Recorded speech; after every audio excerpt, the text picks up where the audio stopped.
I'm making Panettone Bread Pudding today. This is one of my all-time favorite desserts, and I could eat this any time of the year. You'll want to butter a 9x12 or 9x13 casserole pan. I found a panettone that I like. There are so many different brands, and I have a serrated knife, and I'm going to start by cutting this in half. This will help me get to the paper, which I have to peel off. It's just a lot easier doing it this way. Once you remove all of the paper, you're ready to start taking your panettone and cutting it into cubes.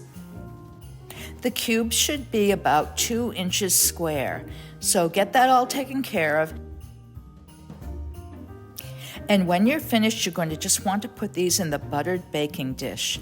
Just scatter them all around, and don't worry if it seems like you have an awful lot. They're going to sink down after they get covered with their custard and they bake off. Now it's time to make this incredible custard. So you've got 6 eggs here. Oop, I dropped the shell. And you'll want to whisk your eggs until they're really totally smoothed out. You don't want to see any of the white showing. You can also do this in an electric mixer if you'd rather. I have some sugar now. Measure out 1 1/4 cup of granulated sugar and add that to the egg mixture.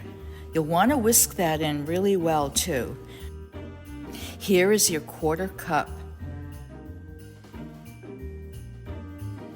If I didn't blend this really well, this would be very syrupy and it wouldn't do well when I added my cream. So here I am with some heavy cream, or you could use whipping cream, and we're going to use 1 1/2 cups. Whisk till it's really smooth before you end up adding your milk. So I'm using whole milk today. You really need the richness of that.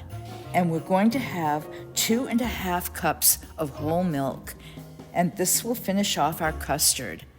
Some people put vanilla in their custard, and you can, but I think the panettone has such great flavor, you don't really even need it. Once your custard is really smooth, you can start ladling it onto those panettone cubes. Make sure you cover it all. You don't want any dry spots. So go all the way around the perimeter into the center, and you should be good. Next, you're going to push down all of the panettone cubes with your hands, and this will help those little cubes absorb that custard. Let it sit for 10 minutes just the way it is.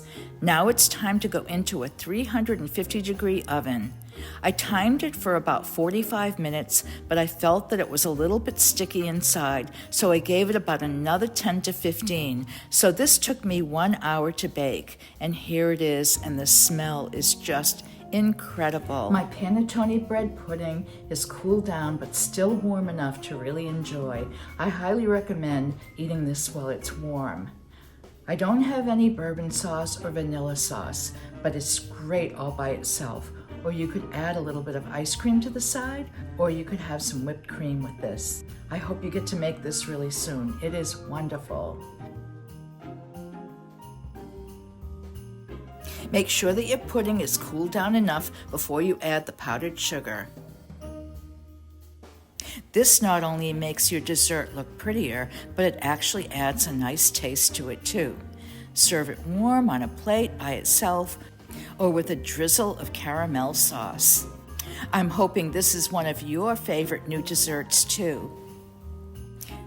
This can also be frozen and defrosted and just warmed up a little bit in the oven or the microwave. And if you haven't had a chance to subscribe to my channel yet, please do. I would really love it. And please give this a like. It really helps my channel too.